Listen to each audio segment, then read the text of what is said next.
Bichlal, de parler devant n'importe quel public, ça demande toujours de la préparation. Mais quand on sait qu'on parle à un public qui a déjà étudié, en principe, le sujet dont on va discuter des dizaines, voire peut-être des centaines de fois, ça devient tout de suite plus difficile. Ça demande une très grande préparation. Donc, je pense que chacun a étudié le Tanya au moins une fois. Beaucoup ont fait tchouva en étudiant le Tanya. Et ce soir, ce qu'on va essayer de faire, on va essayer d'avoir une vue d'ensemble. Alors, à quoi ça sert d'avoir une vue d'ensemble? À quoi ça sert de prendre le temps pour voir les choses dans les détails? Il y a une expression en français qui dit, c'est une expression en hébreu, pardon. Merov etzim loroim atayar. C'est une expression qui veut dire, des fois il y a tellement d'arbres qu'on n'est pas capable de voir la forêt. Ça veut dire des fois on a tellement d'informations, on étudie chaque chapitre du Tanya individuellement et on est tous touchés par un détail ou un autre et on a du mal à voir le plan général. C'est pour ça que j'ai appelé ce cours le plan du Tanya, le plan de l'Admour HaZaken, donc l'auteur du Tanya, Rabbi Shneur Zalman de Liadi, pour notre vie.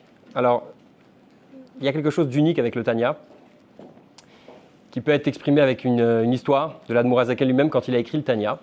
Un jour, son frère le Maharil, Rabbi Yehuda Leib, qui vient le voir et lui dit « ça fait 2 semaines », alors ça, ce détail-là, je pense beaucoup le connaissent, « ça fait 2 semaines que je travaille sur un vav ». Ce qui est très intéressant dans cette histoire, c'est ce que l'Admour HaZaken a dit après à son frère. Il lui a dit « le Tanya, à chaque fois que j'enlève ou que j'ajoute une phrase, un mot, je revois tout l'ouvrage dans son ensemble, tout le livre dans son ensemble avant d'ajouter ou d'enlever quelque chose. » Ça veut dire que l'Admour HaZaken, quand il a écrit le Tanya, il n'a pas écrit seulement des idées fortes, inspirantes, les unes après les autres. Vous savez, il y a plein de livres de Chassidut. Les élèves du Maggid, ils ont tous écrit des livres. Il y a le Kedushat Levi, il y a le Noam Elimelech, etc. Tous les élèves du Maggid de Mezrich. Mais, à ma connaissance, le seul qui a écrit un livre avec un système, ça veut dire un livre avec une shita de A à Z, dans ce qu'on appelle Avodat Hashem, le service divin, le seul qui a écrit un livre pareil, c'est l'Admour HaZaken. Il n'y a aucun autre livre de Chassidut qui donne une méthode qui va d'un bout à l'autre. Et l'Admour HaZaken lui-même l'a dit, avant de changer quoi que ce soit, je revois le livre dans ma tête de A à Z. Pourquoi ? Parce que chaque détail, en fait, va peut-être aller à l'encontre d'un autre détail qui a été vu dans un des autres chapitres. Alors,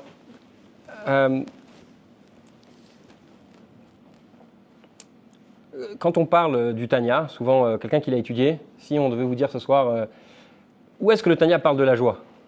Alors beaucoup vont dire la joie c'est facile, Perek Ravav, Perek Rav Zayin. J'avais entendu des anciens du groupe que quand il est parti chez le Rabbi, eh bien il avait des problèmes avec ce sujet, avec la joie, avec la tristesse, et le Rabbi lui avait dit d'apprendre par cœur le chapitre 26 et 27, donc Ravav et Rav Zayin du Tanya. Ça, c'est des choses connues. Si on devait parler de la nourriture non cachère, alors il y en a qui vont dire tout de suite Pérécrète, etc. Et avant que je continue, c'est important de préciser, on dit toujours que celui qui a mes vies d'avoir Béchem Omro, il faut toujours dire d'où on tient les idées qu'on raconte. Bien sûr, tout ça, c'est des idées qui sont dans le Tanya, mais en l'occurrence, je me base sur cette carte qui a été faite par le Rav Shet, vous savez le mot Shet en hébreu, au début de la Torah, Shet Taub, donc qui a fait cette carte et qui a créé cette structure. J'ai écouté un cours à lui pas mal de fois et c'est ce que je vous transmets aujourd'hui. Alors, une chose très intéressante qu'on dit sur le Tanya, c'est que le Tanya c'est Torah Shebirtav de Torah Chassidut. Ça veut dire, comme quelqu'un m'a dit un jour dans un cours, il m'a dit instinctivement sans que je le dise, il m'a dit mais en fait le Tanya c'est votre deuxième Bible. Alors je dis c'est exactement ça. Qu'est-ce que ça veut dire que le Tanya c'est Torah Shebirtav de Torah Chassidut? A priori ça veut dire que toutes les informations qu'on retrouve dans la Chassidut, peu importe le Mahamar, peu importe le discours, la Sikha, l'enseignement que vous allez trouver dans toute la Chassidoute, forcément, ça vient d'une façon directe ou indirecte, ça vient du Tanya. Alors, il y a deux façons de regrouper des informations. Il y a deux façons de regrouper des informations de façon structurée. La première méthode, on la connaît tous, c'est d'écrire une encyclopédie. Vous écrivez A, B, C, D et vous trouvez, selon l'ordre alphabétique, tous les sujets. D'ailleurs, il y a une encyclopédie qui a été écrite, pas terminée, mais elle a été commencée, il y a déjà, je crois, presque une dizaine de volumes, par le Rav Yoel Kahn. Et là-bas, vous trouvez chaque sujet avec l'explication. Le Tanya, ce n'est pas une encyclopédie.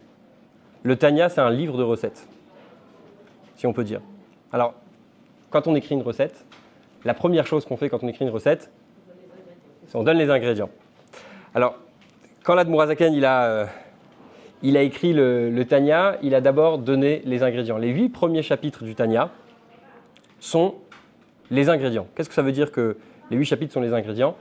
Pour parler d'un sujet, d'accord, vous allez commencer à faire passer un message à quelqu'un, de la Torah par exemple. Alors vous allez lui dire, tu sais, la Emouna c'est important parce que, par exemple, le fait de ne pas travailler pendant Shabbat et le fait de faire sa tfila tous les matins, c'est très important. Ah oui, mais je ne sais pas c'est quoi Emouna, je ne sais pas c'est quoi Shabbat et je ne sais pas ce que ça veut dire la tfila. Donc vous avez besoin d'abord de l'expliquer. Ok, donc Emouna ça veut dire croire en Dieu. Shabbat c'est le 7e jour de la semaine, le samedi on ne travaille pas de vendredi soir à samedi soir. Et la tfila c'est la prière. Ah d'accord, ok, allez, on peut continuer, on peut expliquer. Sans expliquer d'abord les notions, on ne peut pas comprendre les choses. Donc dans les 8 premiers chapitres, l'Admorazaken il va expliquer en détail quels sont les ingrédients du Tanya. Première chose, l'Admorazaken il va répondre à la question que chacun se pose en réalité. Pourquoi est-ce que l'Admorazaken a besoin de répondre à des questions? En réalité, dans son introduction, l'Admorazaken explique que le Tanya a été écrit parce qu'il ne pouvait plus répondre aux questions des gens. Comme il ne pouvait plus répondre aux questions des gens, il a décidé de prendre toutes les réponses à toutes les questions et il les a écrites dans un livre. Je me souviens quand j'étais à l'Yeshiva, il y a un Rav qui avait dit « Où est-ce qu'on trouve ?»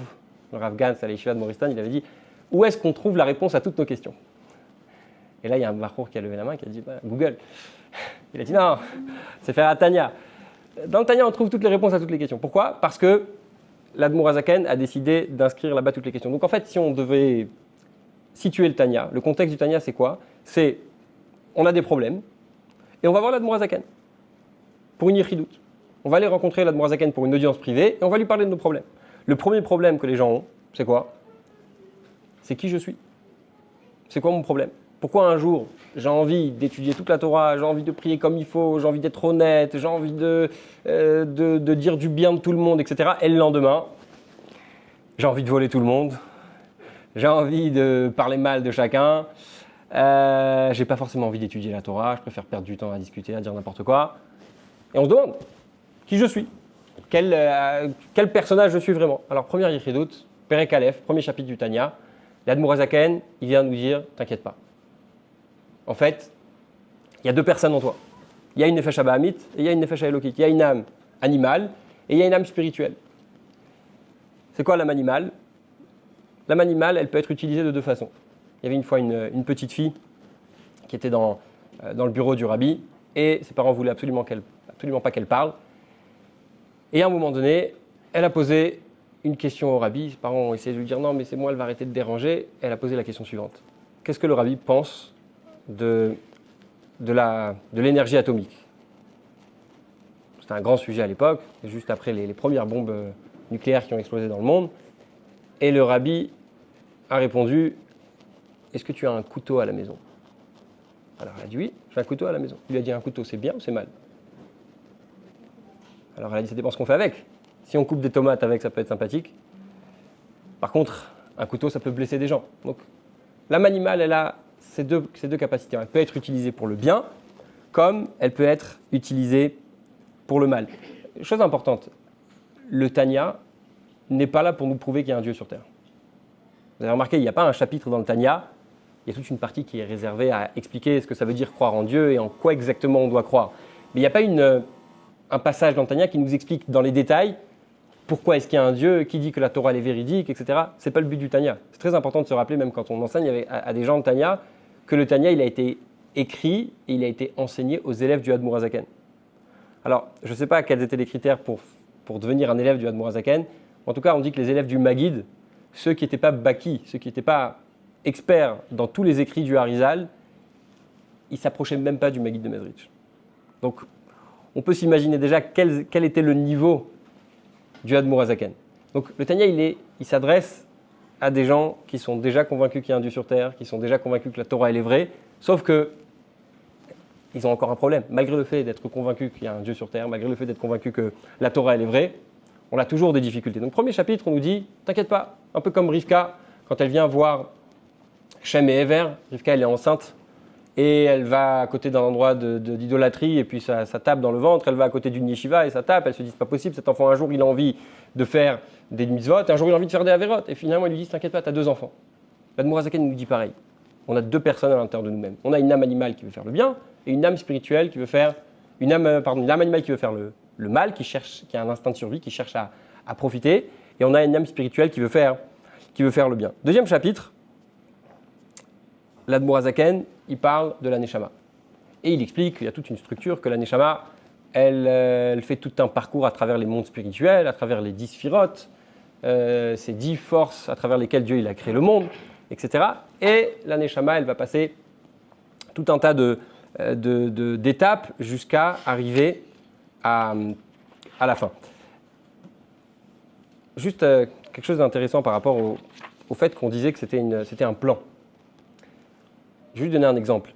Il y a un passage dans le Tanya qui dit que si on réfléchit à quelque chose et que ça ne marche pas, la méthode, c'est ça et ça. Il y a un deuxième chapitre dans le Tanya, un autre chapitre, qui dit que le moyen d'arriver à aimer Dieu, c'est en réfléchissant, en méditant, en s'approfondissant, en faisant ce qu'on appelle en hébreu « itbonenut ». Quand on sait que le Tanya, c'est un plan, on comprend que le chapitre qui est avant, c'est lequel? C'est celui qui nous dit qu'il faut faire itbonenut. Pourquoi? Parce que c'est un processus. L'Admorazaken nous a dit, tu veux aimer Dieu, il faut faire itbonenut. Il faut réfléchir à Dieu. Donc après, quand ça ne va pas, ça doit être forcément quelque chose qui vient après. Parce qu'on va voir l'Admorazaken, on lui dit, j'ai essayé et ça ne marche pas. Donc on va petit à petit. Chapitre 3, Perek Gimel, nous parle de Sechel et Midot. Il y a quelque chose de très intéressant dans le Perek Gimel. Parce qu'on parle déjà à ce moment-là de itbonenut, c'est pour ça que je viens d'en parler. L'Admorazaken dit que si on ne réfléchit pas à Dieu et on n'a pas développé un amour et une crainte pour Dieu, eh bien, toute relation qu'on pense avoir avec Dieu, ça n'est que des illusions. Dimyonot shav, l'Admorazaken utilise. Très intéressant comme notion. Si on n'a pas réfléchi à Dieu profondément, la relation qu'on a avec Dieu, c'est que dimyonot shav. À quoi ça ressemble? Vous savez, il y a un Rambam qui parle un peu de cette idée. Il dit que la relation qu'on a avec Dieu, c'est comme la relation entre mari et femme. Pour arriver à un mariage, il y a forcément un moment où on réfléchit beaucoup. On réfléchit beaucoup à l'autre. On s'imagine de comment la vie elle va se passer, comment la vie va s'organiser. On s'imagine que on va vivre le bonheur. Vous savez ce qu'on dit, l'amour rend aveugle, le mariage rend la vue, tout ça. Avant le mariage, on réfléchit à tout ça et on développe toutes ces idées. Qu'est-ce qui a mené à cette relation? Qu'est-ce qui a mené à cet attachement? C'est quoi? C'est la réflexion. C'est le fait qu'on y a réfléchi pendant des heures et des heures. Donc ça, dans Perek Gimel, l'Admorazaken, il pose les bases. Les bases, ça veut dire que l'intellect, c'est le papa et la maman des midot. Ça veut dire que si on veut arriver à des midot, si on veut arriver à un sentiment réel pour Dieu, ça doit forcément passer par quoi? Par une réflexion. Et si ça n'a pas été le cas, s'il n'y a pas eu de réflexion au préalable, ça veut forcément dire que la relation qu'on a, c'est des dimyonotes, c'est une illusion. Donc, encore une fois, on pose les bases. Chapitre 4, là on a parlé de l'intérieur, maintenant on va parler de l'extérieur. Si on devait résumer en une phrase, dans le Perek Gimel, dans le chapitre 3, l'Admorazaken parle de qui on est, les forces de l'âme. Et dans le chapitre 4, dans le Perek Dalet, l'Admorazaken va parler de ce qu'on fait. Et là, il va nous dire une chose très très intéressante, il va nous dire que la pensée, c'est un comportement. Ça veut dire qu'on est capable de choisir à quoi on pense. Petite explication sur le sujet. Qu'est-ce que ça veut dire on est capable de choisir à quoi on pense? La pensée, ça court toute la journée. Toute la journée, on a plein d'informations dans la tête. Alors, deux petites idées. Premier exemple qui est ramené par le Rav qui a écrit ça, donc le Rav Taub. Il dit une fois, il était à Manhattan et il y avait une place. Je ne sais pas si vous avez été à Manhattan dernièrement. C'est pire que le centre de Paris. Pour ceux qui habitent à Paris, imaginez, vous êtes dans le 3e, le 2e arrondissement et vous cherchez une place. Et là, vous voyez la place parfaite. Vous vous approchez devant. Je dis l'exemple dans mes mots.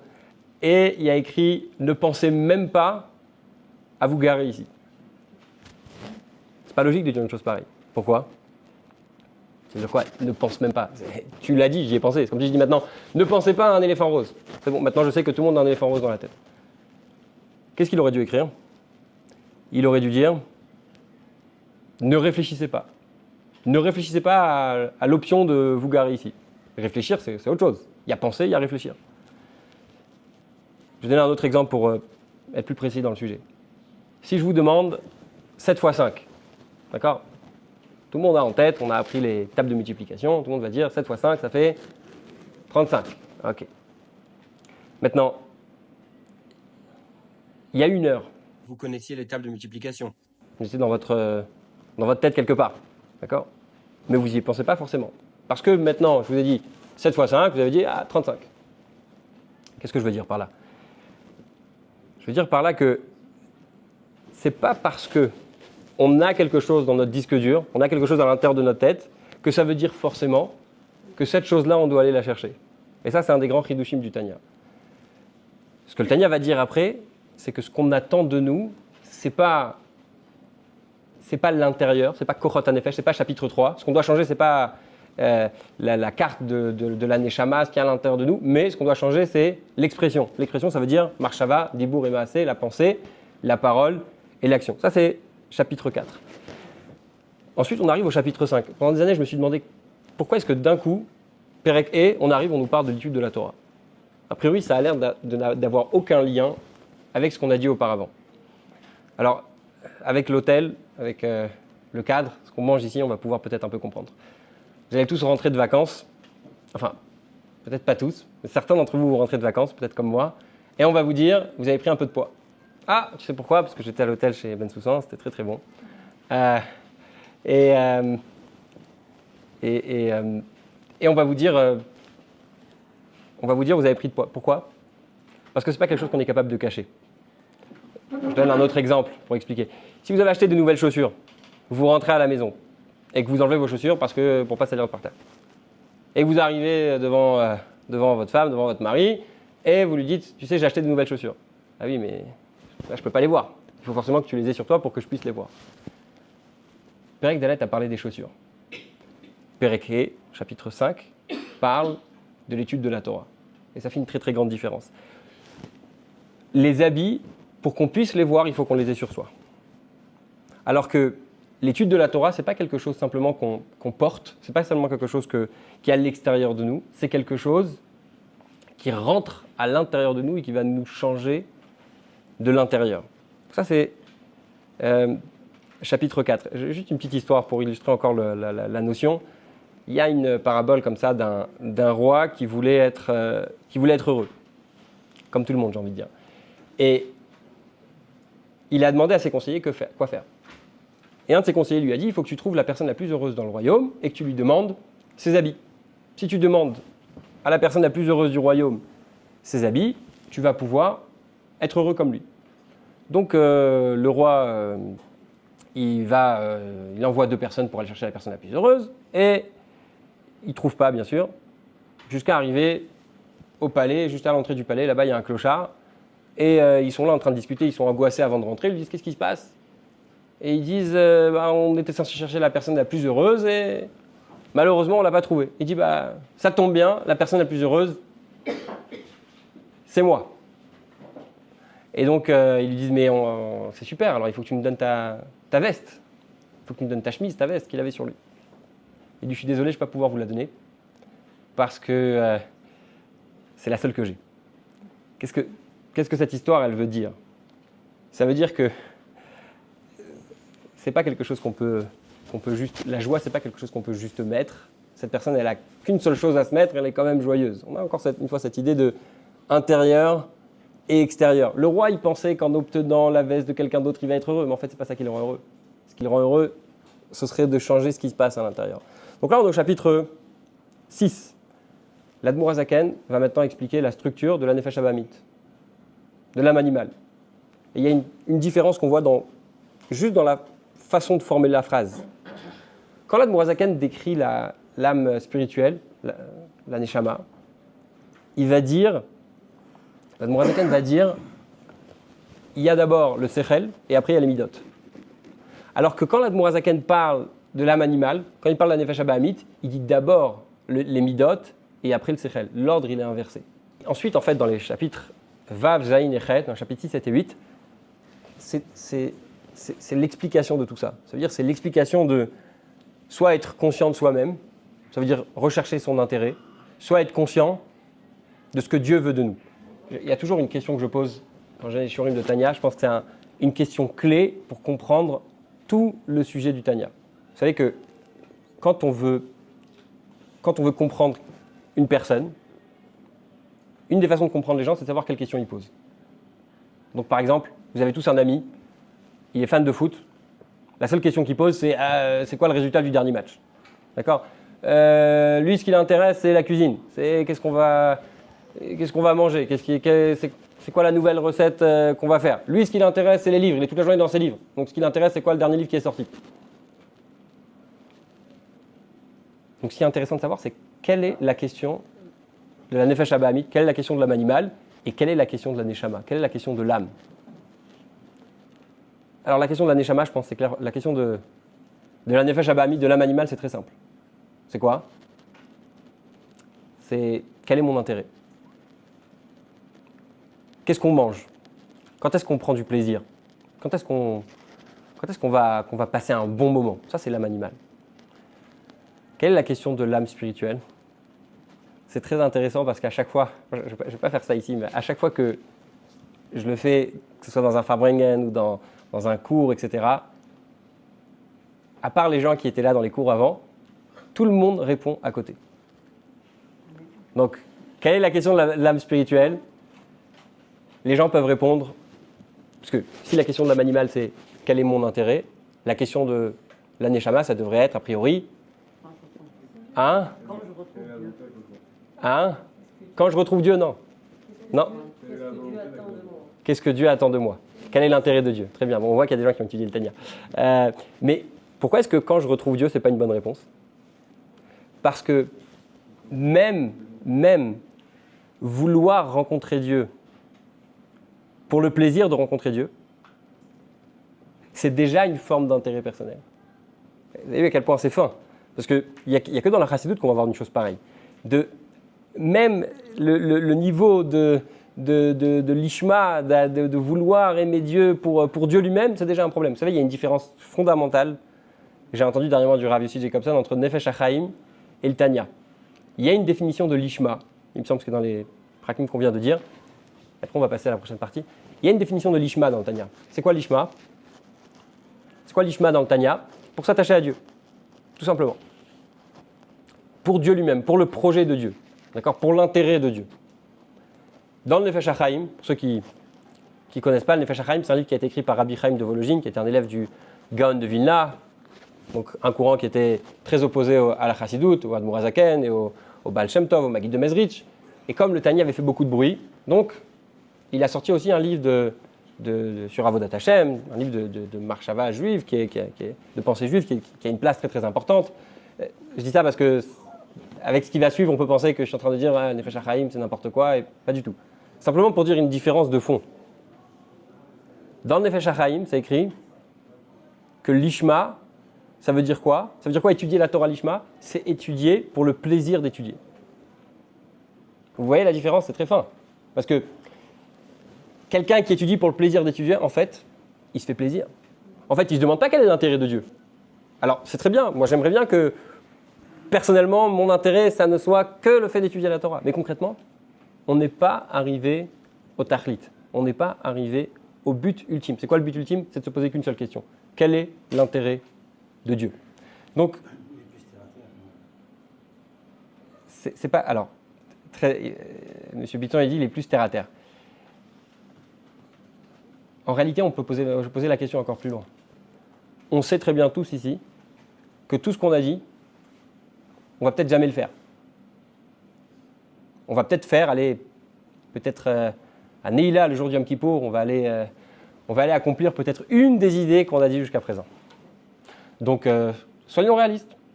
Le fait d'avoir un idéal, le fait d'avoir des idées qui nous dépassent complètement, et c'est ce qu'on fait quand on étudie Chassidut, ça nous permet d'être tirés vers quelque chose de plus haut. Même si concrètement, on ne va rien faire de tout ce qu'on a dit. Mais quelque part, dans des sujets beaucoup plus bas, on va dire, attends, tu te rends compte, j'ai étudié que Sovev Kol Almin, Malekol Almin, j'ai étudié des choses hyper profondes. Comment je peux aller maintenant aller faire telle et telle chose? Mais le but du Tanya, c'est de nous prendre un niveau au-dessus. Et concrètement, tout ce qu'on a dit, c'est très, très terre à terre. Je résume ce qu'on a dit jusqu'à présent. On a vu Perek Aleph qu'on a une Nefesh Abahamit. On a vu qu'on a une âme animale. On a vu qu'on a une âme spirituelle. Après, on a parlé de comment l'âme, elle est composée, de quelles sont les forces de l'âme. Après, on a expliqué qu'il y a les habits. Et il y a quelque chose de très concret là-dedans. Qu'est-ce qui est concret dans les habits? C'est très simplement. Très souvent, on n'est pas bien parce qu'on a eu un tel et tel comportement. On dit, ah, tu te rends compte comment moi, un bon juif, j'ai pu penser telle et telle chose, j'ai pu même penser à aller voler, j'ai pu même penser du mal ou dire du mal de quelqu'un. L'Admour Zaken, il vient nous dire, tu n'es pas défini par ce que tu fais. Marshava, Dibour et Maasé, pensée, parole, action, ça n'est pas qui tu es. Et ça, c'est très libérateur. Parce que ça veut dire, ce qui me définit, c'est ma neshama. Ce qui me définit, ce n'est pas ce que je pense, ce que je fais, ou même ce que je dis. Et après, on a vu l'étude de la Torah qui va changer de l'intérieur. On a ensuite vu la structure de la Nefesh Abahamit, les sentiments d'abord, après les actions, etc.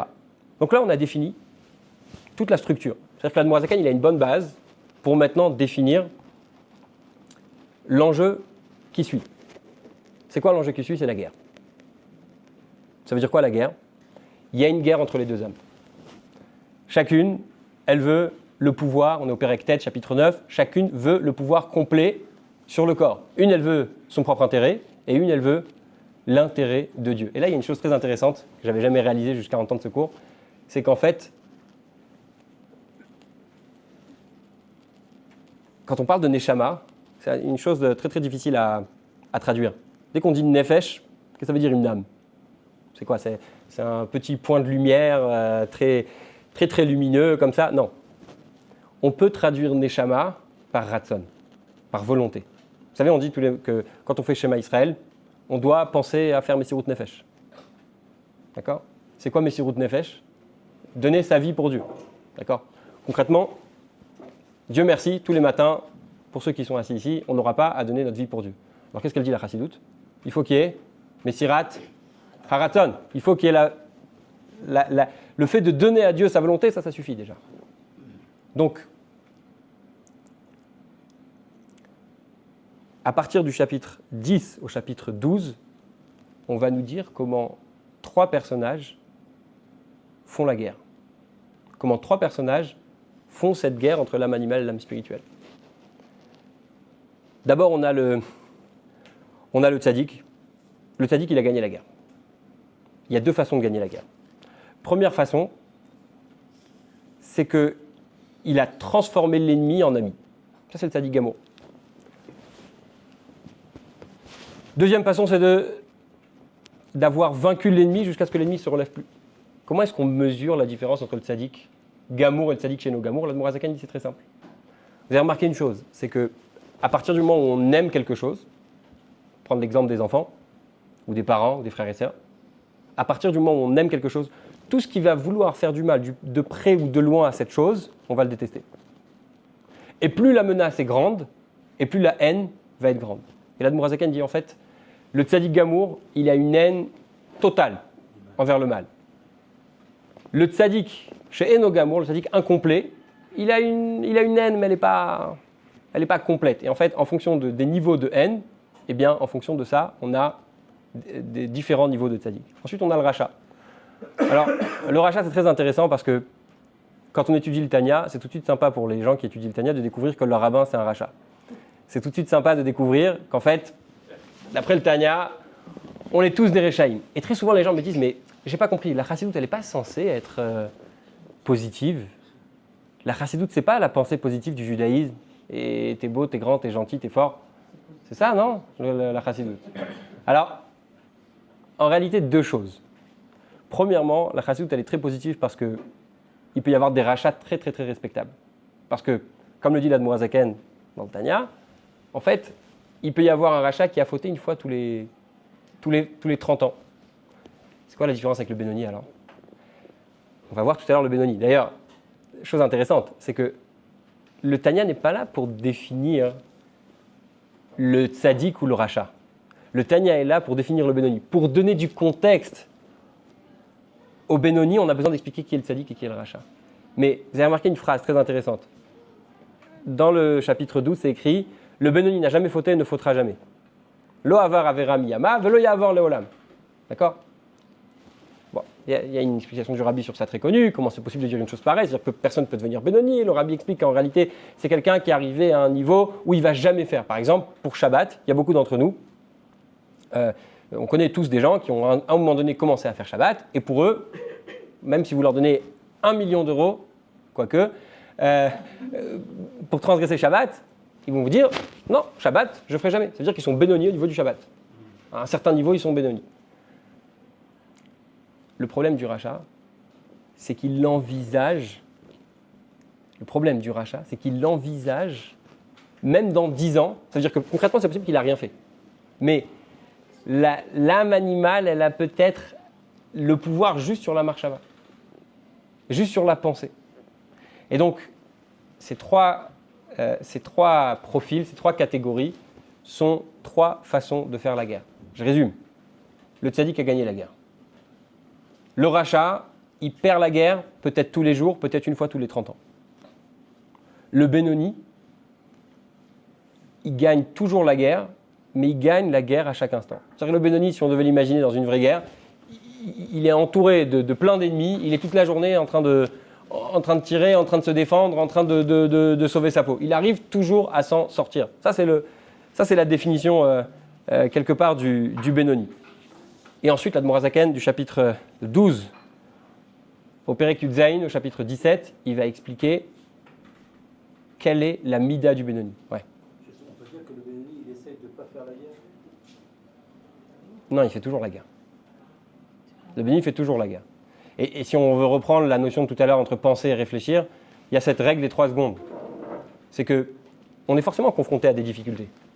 On est forcément confronté à des envies, des fois même on peut qualifier ça de besoin dans certaines situations. Et le Benoni, à partir du moment où il réalise qu'il est face à quelque chose qu'il ne doit pas faire, il se met tout de suite de côté. Et la méthode que l'Admour HaZaken va donner, elle peut être exprimée de la façon suivante. Comme vous savez tous, il y avait un mashpia à l'Yeshiva de Brunois qui s'appelait Rav Nissan Nemanov, dont le rabbi a dit sur lui que, je ne sais pas si c'était un moment dans sa vie qu'il était Benoni ou tout le temps. En tout cas, c'est quelqu'un qui a connu le niveau de Benoni. Et un jour, un de ses neveux, parce qu'il allait aux États-Unis pour ramasser de l'argent, pour la Yeshiva, un de ses neveux lui a dit « Comment on fait? C'est quoi la recette? On dit que tu es un Benoni. Comment ça marche ?» Alors, il lui a donné cette réponse très intéressante. Il lui a dit, écoute, là-bas, il y a un Tehillim sur l'étagère. Va chercher le Tehillim et va dire quelques Tehillim. Bon, l'enfant, il a pris le Tehillim, il a ouvert, il a dit Tehillim pendant 5 minutes, 10 minutes. Et après, il est revenu, il a dit, OK, c'est quoi la prochaine étape? Il lui dit, moi, quand tu as fait Tehillim, tu as pensé à quoi? Il a dit, j'étais en train de me demander pourquoi je fais Tehillim. Et il dit, c'est très bien, continue à faire ça pour le reste de ta vie. 1 minute, et encore 1 minute, et encore 1 minute, où tu vas réussir à tenir, à faire quelque chose qui est positif. Ça s'appelle faire ce que Dieu y veut. Ça se résume en une notion qui se départage en 2 niveaux. Cette notion, tout le monde la connaît ici, ça s'appelle Mohar Shalit à la lèvre. L'intellect contrôle les émotions. Ça veut dire qu'à chaque moment, Dieu il a donné dans la nature de chacun de contrôler ses émotions. Le Rav Tao, il donne un exemple très intéressant. Il dit qu'une fois, il était dans un sa femme, elle était partie au supermarché, et lui, il est resté dans la voiture. Il était dans la voiture, il faisait Tehillim, très présent Tehillim ce soir, et il voit une femme qui sort du magasin. Et cette femme, elle est avec son enfant. Et son enfant, il l'a rendue folle. Elle sort du magasin, elle s'éloigne. Vous savez, quand on sort du magasin, on va être propre, on va être bien, etc. Elle prend son caddie, elle décharge les courses, etc. Et là, quand elle voit qu'il n'y a personne autour, elle se met à hurler sur l'enfant. Mais comment? Mais pourquoi? Et qu'est-ce que tu as dit devant les gens? Et tu m'as fait honte, etc. Et à un moment donné, elle tourne la tête. Et elle... Imaginez-vous la scène, vous êtes très énervé, etc. Vous vous lâchez. Et là, vous voyez quelqu'un qui vous regarde. En une seconde, on réalise qu'on est regardé. Tout de suite, elle a arrêté. Ah, bonjour. Elle est rentrée dans la voiture, elle est partie. Ça a pris combien de temps à cette femme pour réaliser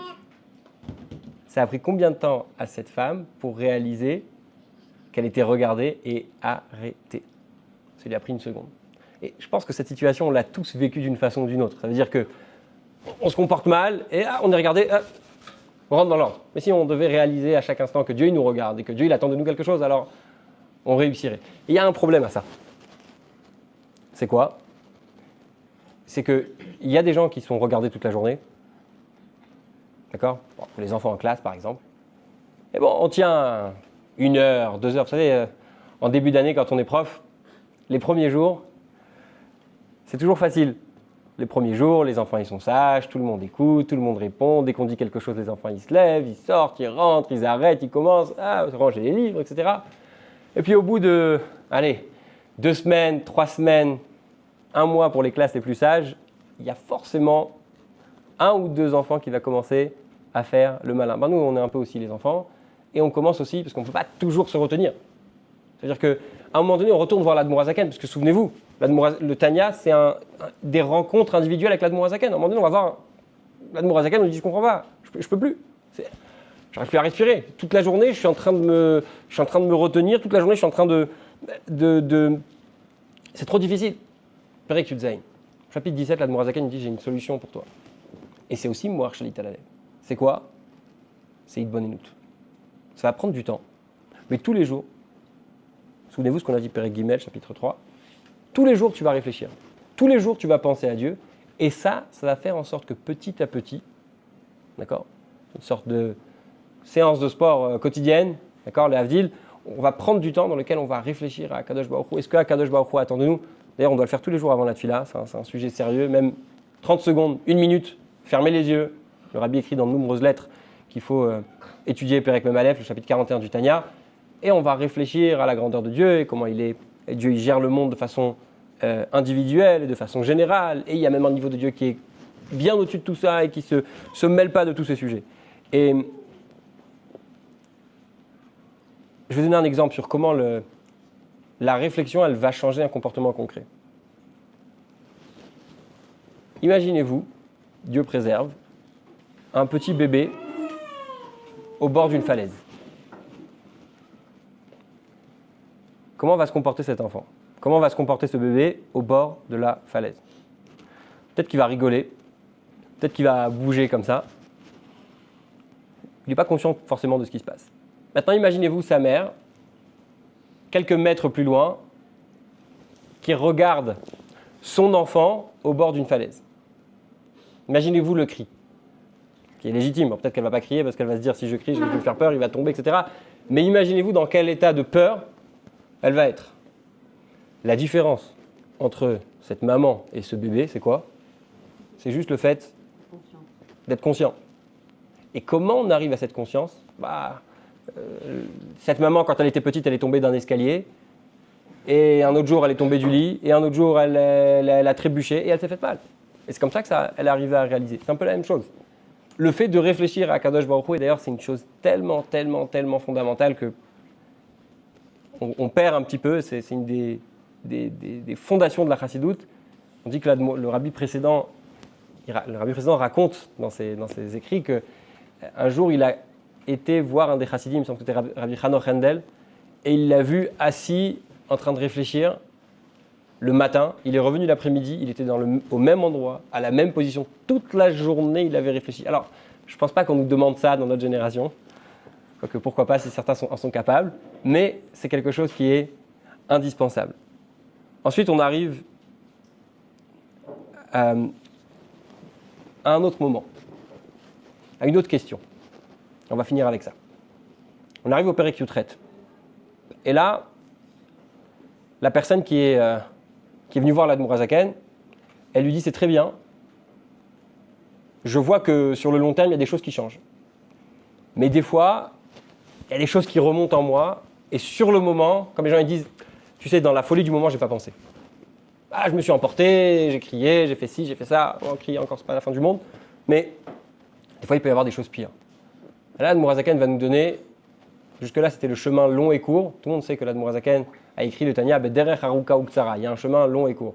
Là, l'Admour HaZaken va nous donner la méthode qui est la méthode courte et longue. Derech Ktsara Varuka. Juste pour expliquer ce que ça veut dire court et long. On a tous entendu, lu, vu un fait divers sur une femme qui avait, c'est juste un exemple, hein, certainement que c'est déjà arrivé plusieurs fois, une femme qui avait son enfant bloqué sous une voiture et avec l'adrénaline sur place, elle a réussi à soulever la voiture et l'enfant il est sorti de là. Bon, si c'est pas une voiture, c'est une grosse barre, si c'est pas, vous avez compris l'idée. C'est-à-dire que dans des moments où mon beau-père il donne souvent cet exemple, il y a un animal il avait peur de mourir, il a couru vers une cachette et une fois que la peur est passée, vous demanderez à mon beau-père si un homme. Et il n'arrive plus à sortir. Pourquoi il n'arrive plus à sortir ? Parce que la force de l'adrénaline, le stress, ça lui a donné la possibilité de rentrer, et puis après, c'est fini. C'est un peu la même chose, la méthode de ce qu'on appelle Ava Mesuteret, l'amour caché. L'Admour HaZaken nous donne un bouton rouge.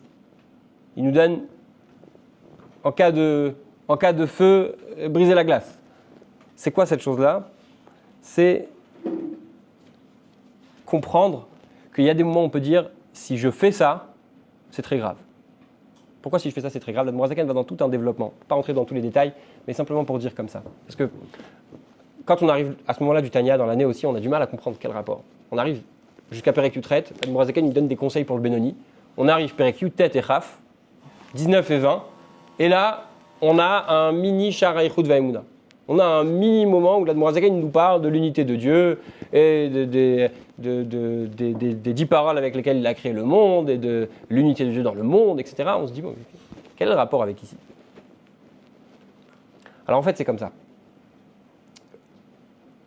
Vous savez que quand il y a certaines avérotes, certaines fautes, par exemple l'idolâtrie, si on vient nous proposer de faire l'idolâtrie, il y a eu beaucoup de juifs dans l'histoire qui ont subi cette demande, on leur a mis un pistolet sur la tête, on leur a dit soit tu te convertis, soit tu vas mourir. Et beaucoup de juifs ont choisi la mort. Pourquoi ? Parce qu'il y a des choses qui réveillent en nous notre point de judaïté.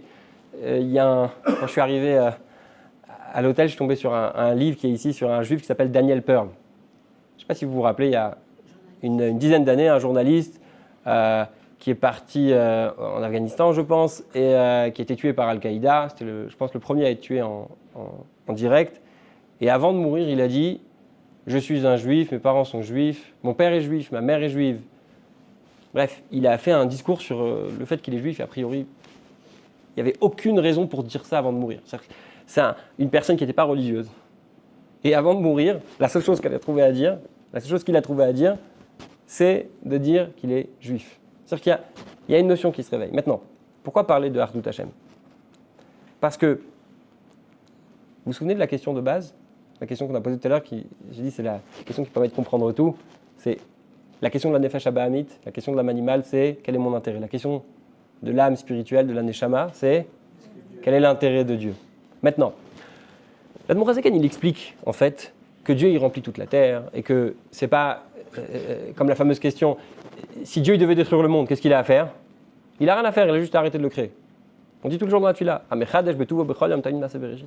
maintenant, quand à un moment on dit à Dieu,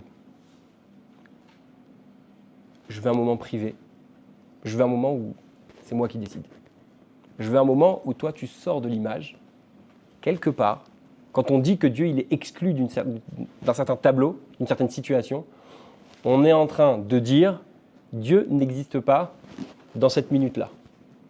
Quand on s'énerve, on dit que c'est Avodah Zarah. Pourquoi? Parce qu'on est en train de dire, ça ne m'intéresse pas ce que Dieu a à me dire. Maintenant, ce qui m'intéresse, c'est ma colère. Ce qui m'intéresse, c'est mon intérêt. Et donc, en fait, pour être très très court, du Perek Yutret au Perek presque Chavav, c'est ça le sujet. Le sujet, c'est de dire, réalise que quand tu as un moment privé, en fait, tu es en train de dire à Kadosh Baruch Hu, je ne veux pas de toi dans l'image.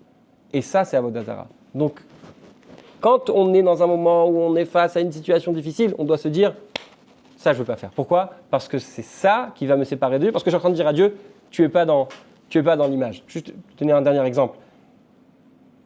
Quand on a un adolescent à la maison, ce n'est pas encore mon cas, mais j'étais adolescent il n'y a pas très longtemps, et que les parents viennent dans la chambre et disent, il faut que tu ranges ta chambre maintenant. Alors, il y a deux possibilités. La possibilité la plus probable, c'est que l'enfant dise, surtout quand il est adolescent, c'est pour ça que je prends l'exemple d'un adolescent, je fais ce que je veux dans ma chambre. Qu'est-ce qu'il est en train de dire quand il dit ça? Il est en train de dire, ta propriété sur moi, elle s'arrête à la porte de ma chambre. Cette chambre, c'est ma chambre. Et dans ma chambre, je fais ce que je veux. Par contre, si l'enfant, il dit, ah, tu veux que je range ma chambre? Pas de souci, je vais ranger ma chambre. Qu'est-ce qu'il est en train de dire? Il est en train de dire, tu as ta place, tu as ton autorité sur moi et sur l'espace derrière moi qui est appelé ma chambre. En fait, c'est ça ce qu'on est en train de dire à Hachem. Quand on dit à Hachem, je veux faire ce que je veux, ça veut dire qu'on le met dehors. Et quand on réalise qu'on va être détaché d'Hachem par cette action, alors là, on est en train de faire quelque chose qui est très... on est en train de mettre Hachem dehors. Maintenant, le problème de cette solution, je vais finir avec ça, c'est comme quelqu'un qui veut commencer un voyage. Vous savez, quand vous êtes venu à la montagne, voilà, moi j'ai voyagé pendant la nuit, à la fin de la nuit, on essaie de prendre un ou deux cafés, on prend un Red Bull, et on arrive à faire les dernières heures pour arriver. Mais quelqu'un qui vous dit, je commence le voyage à minuit, et je prends un Red Bull, je prends un café, dans les premières heures du voyage parce que je suis déjà fatigué. Dis-moi, si tu as 10 heures de voyage, ça va être compliqué d'arriver en vie, parce que tu vas forcément t'endormir. Si tu commences déjà avec les cafés, ça ne va pas marcher. Donc cette méthode, elle est bien, mais c'est la méthode courte et longue. Ça veut dire quoi courte et longue? Ça veut dire que forcément, à un moment donné, on va arriver avec un obstacle devant nous. Ce qu'on a vu ce soir, c'est à peu près du chapitre 1 au chapitre 26, Perek Aleph à Perek Ravav. Je vais juste finir avec une idée. Dans un de ses Farmangen, le rabbi a dit qu'un chassid, il doit toujours avoir un tanya dans la poche. Tanya physique, pas juste dans la tête. Un tanya physique dans la poche, pourquoi? Parce que quand le Yetzer Hara va vouloir venir le déranger, alors il va aller ouvrir son tanya, il va aller regarder dans la méthode que l'Admour HaZaken nous donne. Peu importe le problème, il sait où ça va se trouver. Pourquoi? Parce que, j'arrête pas de dire je vais finir avec ça, mais je vous promets, c'est la dernière. Parce que, en fait, connaître les chapitres du Tanya, c'est pas connaître parce qu'on connaît par cœur. On doit connaître les chapitres du Tanya comme on connaît le parcours scolaire de nos enfants. Quand on connaît le parcours scolaire de nos enfants, c'est pas parce qu'on l'a appris par cœur, parce qu'on l'a vécu. On sait quel problème il y a eu à la crèche, ensuite quel problème il y a eu au primaire, et quel problème il y a eu à l'université ou au séminaire, peu importe. On sait parce qu'on l'a vécu. Et le Tanya, on doit connaître les prakim parce que c'est quelque chose qu'un chassid doit vivre. Donc on espère que quand chacun va appliquer concrètement ce que le Tanya nous dit, alors on va très très vite accueillir Mashiach, comme c'est écrit, on va l'accueillir avec le Tanya. Merci à tous.